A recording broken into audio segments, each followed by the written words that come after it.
Caitlin Clark is driving the WNBA insane. It's to the point that she may need to step away from the WNBA, have a billionaire come in that has the money to prove a point, and say, Caitlin, I'll pay you $50 million just to see if the WNBA can make it without you. Let's go create a completely different league and expose the hell out of the WNBA just to embarrass this Angel Reese girl that Jameel Hill just said she could go down as a Michael Jordan of WNBA. Caitlin Clark is now being blamed for the complete collapse of the WNBA's CBA negotiations, and the irony here is absolutely suffocating because she's being targeted by the exact same players and media members who spent the last 2 years treating her like a problem instead of the massive asset she is. Word is spreading fast that she is genuinely weighing a move to Europe if this labor mess doesn't get fixed, and we are looking at a scenario where the league that rode her coattails to a staggering $2.2 billion TV deal might actually lose her simply because nobody could stop undermining their own golden goose. The fear that is currently spreading through front offices isn't just paranoia. It is completely justified by the reality of the situation.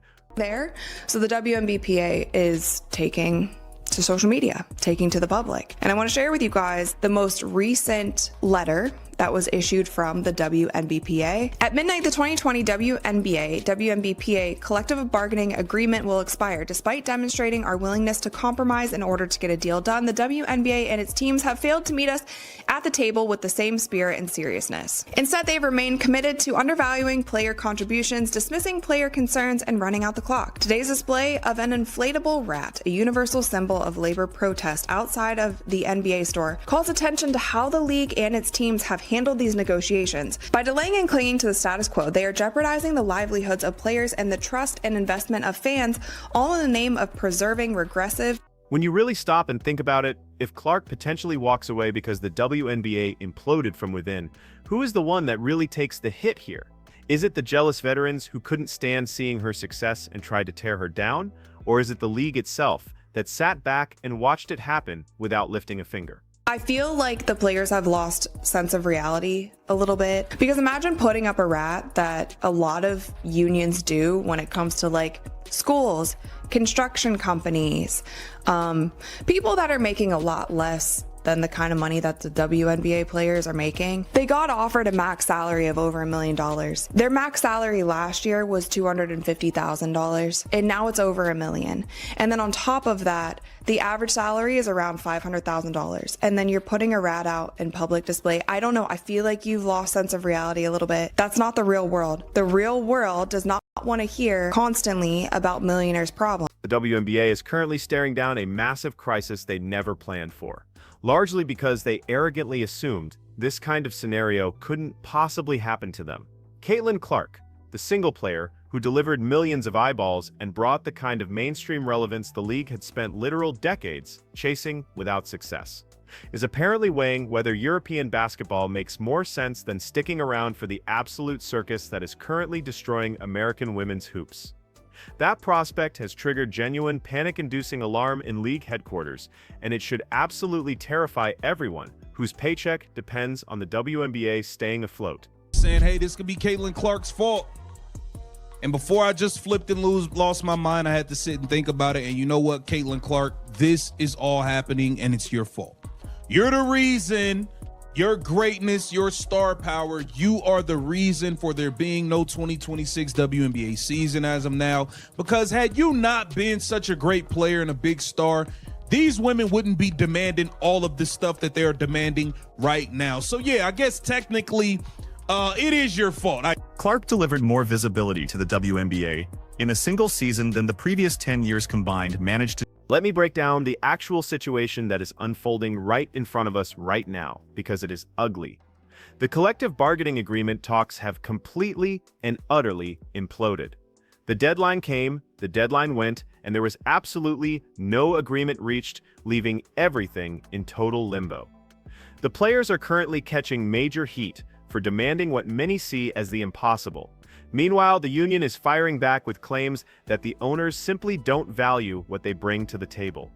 The result is that free agency is completely frozen because nobody has a clue what the salary structure will even look like when the dust settles.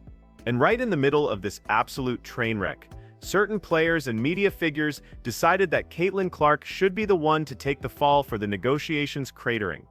That move could easily go down in history as the most catastrophic misjudgment in the entire existence of this league. That the WNBA has hostile players, bro. We all witnessed it during the 2025 and 24 season. These players pretty much hate Caitlin Clark with a passion. And I'm here to tell you right now, the hate is growing even stronger because many people in the Players Association and people in the media is blaming Caitlin Clark for potentially being the one holding out when it comes to the CBA not getting done. Now, the players had a chance to go on a strike. You have to remember that Clark delivered more visibility to the WNBA in a single season than the previous 10 years combined managed to generate, and that is not an exaggeration. Her games consistently pulled millions of viewers every single time she stepped on the court. Every single arena the Fever visited didn't just sell tickets, they sold out completely. Her jersey didn't just sell well, it outsold literally everything in league history.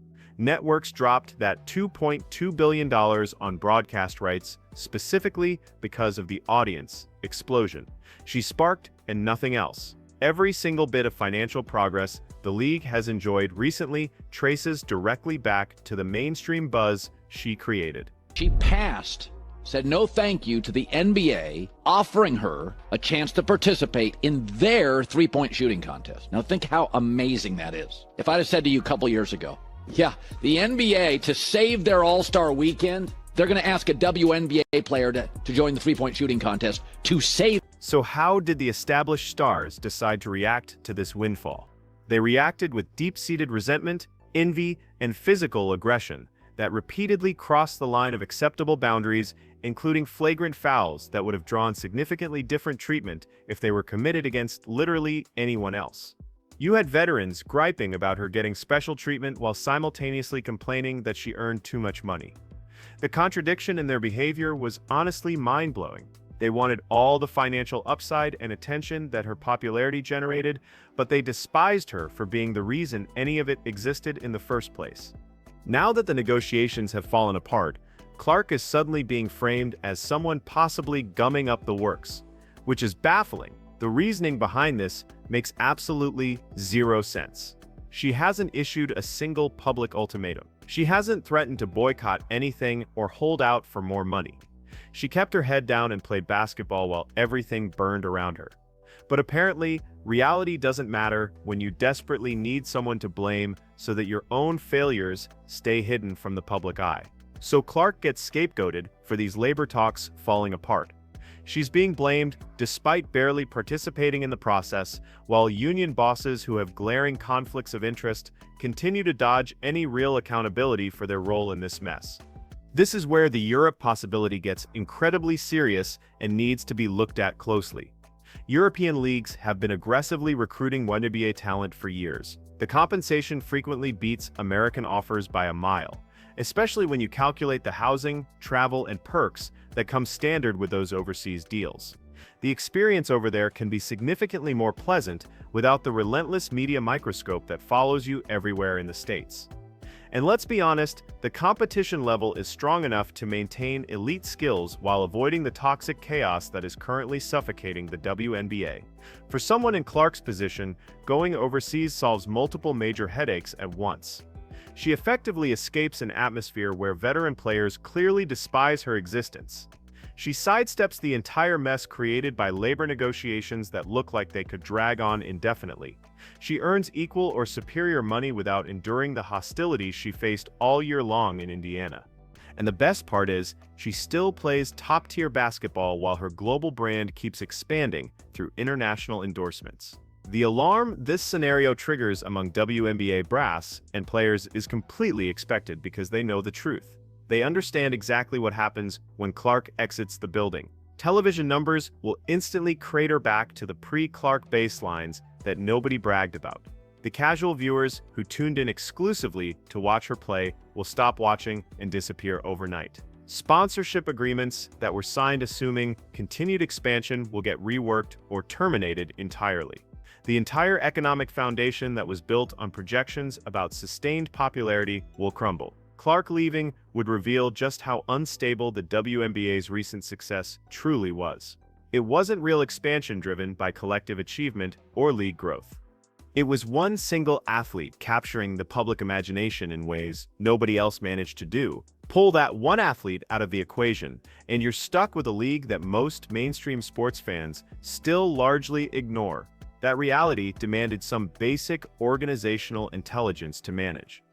The strategy should have been simple: protect the person generating your success. Don't allow bitter veterans to create toxic conditions that drive her away. Handle those flagrant fouls properly, instead of letting the violence escalate unchecked week after week. None of this required brilliant 4D chess strategy. It just required not actively sabotaging yourself at every turn. Instead, we watched 2 seasons of Clark getting mistreated while leadership did essentially nothing meaningful to stop it. Commissioner Cathy Engelbert offered empty platitudes about physicality being traditional, completely missing the point. Officials permitted contact that would have triggered suspensions in any other setting. Media voices minimized her contributions while promoting players who couldn't attract remotely similar audiences. The signal they sent was unmistakable. We will exploit your popularity for cash, but we won't actually value or shield you from abuse. Now that incompetence threatens to destroy absolutely everything they've built. If Clark decides that Europe makes better sense for her career and mental health, she's gone for good. Once you leave, the momentum changes and new paths appear that you didn't see before. She possesses worldwide appeal that exists far beyond the boundaries of the WNBA. She doesn't need American women's basketball remotely as much as it needs her to survive. That reality should have been crystal clear from the very beginning, but envy and myopic thinking stopped people from recognizing it until it was too late. The ownership groups seem to grasp this reality better than the players apparently do. They're instructing teams to move forward with free agency planning despite the CBA limbo. That indicates they expect a deal eventually and won't let union pressure paralyze their operations. The existing framework lets them extend qualifying offers under the expired terms while talks continue. That legal structure provides owners with significantly more options than the players seem to comprehend right now. The players assume they held all the power because of the improved revenue and attention. But that leverage only functions if the source of that attention stays engaged with the league. When Clark leaves, their negotiating strength vanishes immediately. Owners can reference plummeting viewership and vanishing sponsors to justify rejecting every single union proposal. The entire bargaining landscape transforms instantly from pay us appropriately based on recent growth to we'll be fortunate if the league survives losing its primary attraction. Union leadership, with Nafisa Collier as vice president, has generated extra complications through glaring, blatant conflicts of interest. She operates unrivaled, a rival basketball venture that directly profits when the WNBA struggles. Her credibility during these negotiations is severely damaged by those commercial ties, and her public criticism of league management while simultaneously marketing her own operation has weakened the union's standing considerably. Now that her league's viewership numbers are catastrophic, suddenly she's attempting to appear measured and cooperative. The shift in her demeanor is obvious, and frankly, it is unconvincing. Kelsey Mitchell's free agency limbo exemplifies everything that is broken about this situation. She's among the league's elite players and was essential to Indiana's achievement alongside Clark. Her future should be simple to set. Instead, it's tangled in broader negotiations that are completely unrelated to her individual worth. That uncertainty impacts her career decisions and the Fever's capacity to capitalize on their accomplishments. All because league-wide discussions collapsed over issues that could have been resolved ages ago. The Fever constructed something genuinely valuable this season.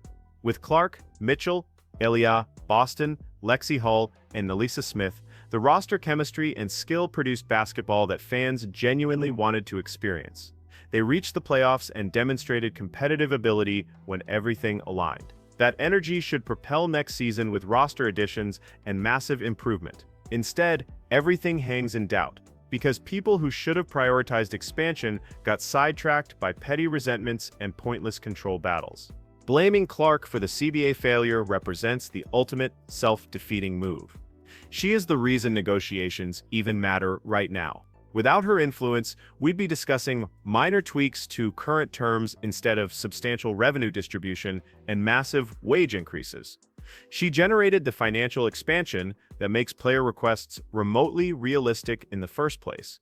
And some players respond to this by casting her as the problem when discussions fail.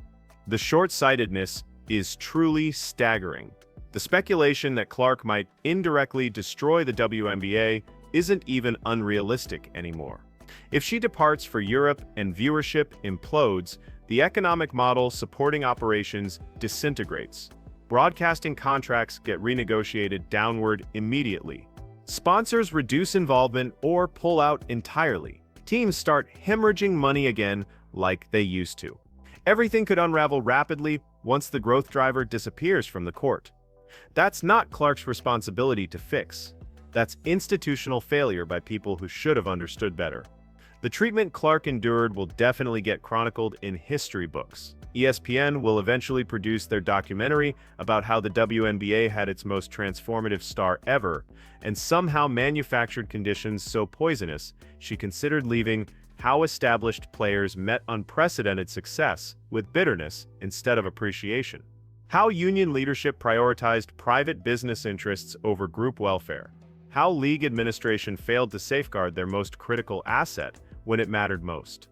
It'll demonstrate textbook organizational breakdown and wasted potential. Europe means an escape from all that dysfunction.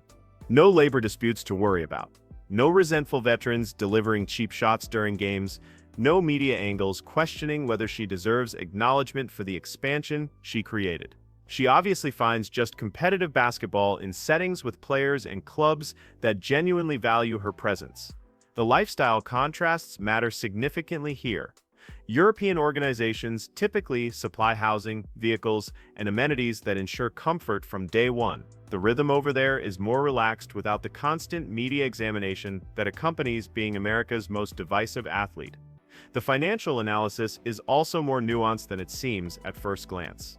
WNBA wages are restricted by caps, but European deals can be extremely profitable, especially for elite talent. When you include the benefits and reduced living expenses in certain markets, the complete compensation frequently surpasses what American teams can provide under present terms. And none of that hinges on negotiations that could extend indefinitely. European clubs can present definitive terms immediately without any uncertainty about future structures. Clark's sponsorship arrangements already eclipse her WNBA income by a massive margin. Nike, Gatorade, State Farm. Those partnerships persist regardless of where she competes. Her international profile might actually accelerate by playing overseas because it frames her as transcending American women's basketball entirely. She becomes a worldwide phenomenon rather than someone confined by one league's problems. That positioning could prove advantageous long-term for her post-career development. The anxiety that is currently spreading among WNBA stakeholders is completely warranted. Their understanding that the expansion they celebrated might have been temporary rather than sustainable is sinking in. It resulted from one player's influence, not from structural enhancements or any shared contribution. Remove that player, and you're left with a league most audiences still disregard. That truth should have been apparent to everyone, but denial operates powerfully when accepting reality means confessing error. Ownership comprehends this dynamic better than players evidently do. They're not alarmed by union pressure because they recognize their position strengthens dramatically if Clark exits. They can cite collapsed ratings to justify refusing player demands. They can contend the union miscalculated and demolished the value they attempted to capture. The negotiating equation completely reverses once the recent growth catalyst removes herself from the table. Players who spent 2 seasons resenting Clark are about to receive an extremely costly education about sabotaging your benefactor. Their income potential exists solely because she attracted attention and investment into the league. Their bargaining strength depends entirely on the continued expansion she produced. When she leaves and everything collapses, they're the ones facing the greatest consequences. Clark possesses alternatives. She has options. The veterans themselves, whose livelihoods require WNBA stability, are who should be panicking right now. The remorse is already detectable if you observe carefully. Players who dismissed Clark's significance are now quietly conceding that viewership declined substantially without her on the screen. Media figures who attacked her are starting to worry whether casual fans will return if the season gets postponed. Union officials realize their negotiating strength wasn't what they imagined, but acknowledging errors demands humility not yet displayed. The fear is genuine because they finally grasp exactly what they're losing. Hit that like button and subscribe to the channel to watch this catastrophe develop because it deteriorates daily and you won't want to miss what happens next.